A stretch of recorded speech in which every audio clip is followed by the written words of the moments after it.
Geek, Citadel.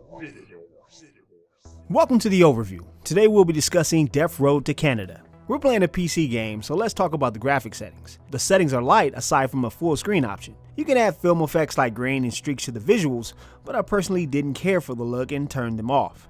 Death Road to Canada relies on heavily cartoonish and retro-inspired design. The zombies and survivors share wacky characteristics, and everything is brightly lit with Earthbound-style backdrops. The sound is a mix of head bashes and zombie moans. The chiptune soundtrack is relatively happy and memorable, even with the small amount of songs available.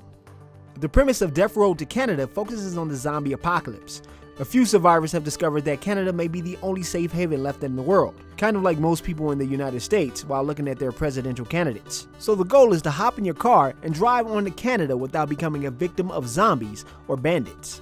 The title outfits itself with gameplay design from Oregon Trail and combines it with an action survival game. Now you might ask, how is this achieved? The survivors will stumble onto situations just like Oregon Trail. They can meet a survivor, stop to rest, or find a place to scavenge items from. If they choose to scavenge, the game enters a top-down mode where the player has to beat down zombies and search for food and gas. It's a relatively simple system that allows survivors to beat the living crap out of zombies, blocking key means of survival.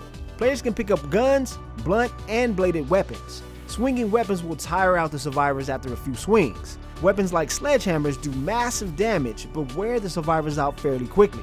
Knives, on the other hand, are fairly weak but allow more swings. Guns are the best weapons, but they have limited ammunition. Once an area is cleared, you can hop back in your vehicle and hit that old dusty trail. This is where the survivors would have to make decisions that would make or break their 15-day trip. Finding a room full of zombies is often much easier than trying to survive in the car. The wrong decisions can leave the survivors without a vehicle, food, gas, or get them killed instantly. You may not be able to die from dysentery, but you could die from tripping over a rock. There are crucial sections that break up the scavenging segments. Siege events will lock the survivors in a time battle against an endless wave of zombies. The sprint event will put survivors in dark places like sewers where they have to sprint through hordes of zombies to find the exit. The sprinting sections are fun little mazes, but the siege moments are incredibly intense and sometimes impossible to escape. The survivors can earn skills to help alleviate the troubles of the long trip to Canada. There are different traits and personalities that each character can use to help with the many struggles. Pretty much everyone needs a bit of strength and finesse, but there should be at least one person skilled in medical and mechanics. You can create characters from the custom menu, but recruits in-game are all procedurally generated on each new session. Traits can increase in level, but only after training a certain number of times during the game. It's something to work on if you plan on playing a lot, but the numbers are fairly high. That means a lot of dying and fighting until you receive the increased benefits of these traits. You can make a character from scratch with preset faces and hairstyles to flip through. In honesty, this is how you will get the best starting team for your trip. There are different modes that randomize the recruits a fair amount and greatly change the experience.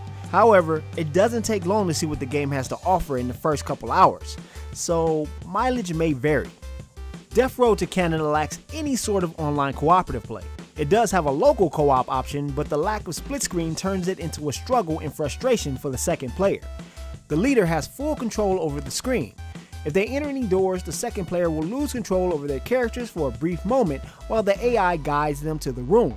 The AI isn't really that smart in the game. In fact, I've had several times where the leader left a room and the buddy failed to follow. I later learned that they were stuck on a piece of furniture and were eaten by zombies. This type of situation happens often when playing with a co-op partner as well.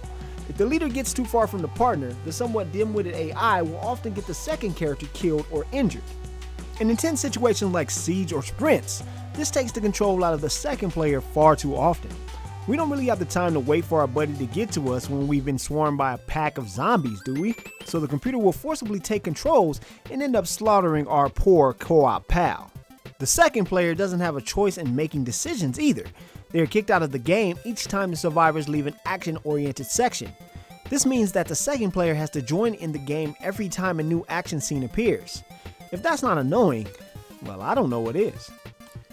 Death Road to Canada is a fun little game with some nice visuals and a neat soundtrack to back it up. It's not breaking any ground in the survival genre, but it's another interesting twist on an old school formula.